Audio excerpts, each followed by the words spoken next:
കാരമുക്കിൽ വീട്ടിലുണ്ടായ തീപിടുത്തത്തിൽ ഫർണിച്ചറുകളും ഉപകരണങ്ങളും കത്തി നശിച്ചു.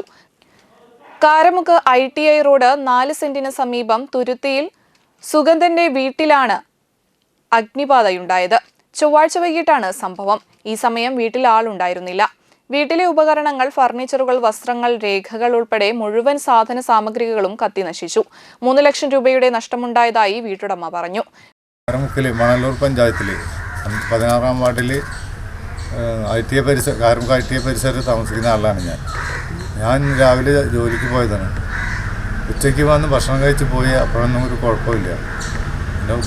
പിന്നെ ഒരാൾ വന്നിട്ട് പറയാണ് വീട് കത്തുന്നു എന്ന്.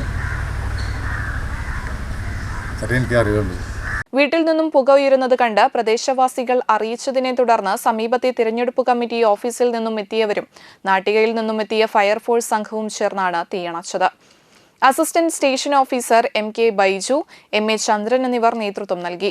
ഷോർട്ട് സർക്യൂട്ടാണ് അപകടത്തിന് കാരണമെന്ന് സംശയിക്കുന്നു. സർക്യൂട്ടാണ് കണക്കൂട്ടുന്നത്. ആരും ഉണ്ടായിരുന്നില്ല വീട്ടിൽ ആ സമയത്ത്. ഭക്ഷണം കഴിച്ച് ജോലിക്ക് പോയ സമയത്താണ്. തൊട്ടയൽവാസിയായ ഒരു സ്ത്രീയെ കാണുന്നത് ആദ്യമായിട്ട്. അപ്പോൾ ഞങ്ങളെ വിളിച്ചു. ഞങ്ങൾ ഓടി വന്ന് അടുത്ത 2 വീട്ടിൽ നിന്ന് കിണറ്റിൽ നിന്ന് ഓസിട്ട് വെള്ളമടിച്ച് ഒരുവിധം മുക്കാഭാഗം ഞങ്ങൾ കെടുത്തി. അപ്പോഴേക്ക് ഫയർഫോഴ്സിനെ അടിയിച്ച് ഫയർഫോഴ്സ് വന്ന് ബാക്കിയുള്ള ഭാഗങ്ങൾ അവർ കെടുത്തി. പേരുകളും കാര്യങ്ങളും തുണികളും TV അങ്ങനെയുള്ള എല്ലാ വാതിലുകളും, ഡോറുകളും, ജനലുകളും എല്ലാം അതിൽ കത്തി നശിച്ചു പോയി.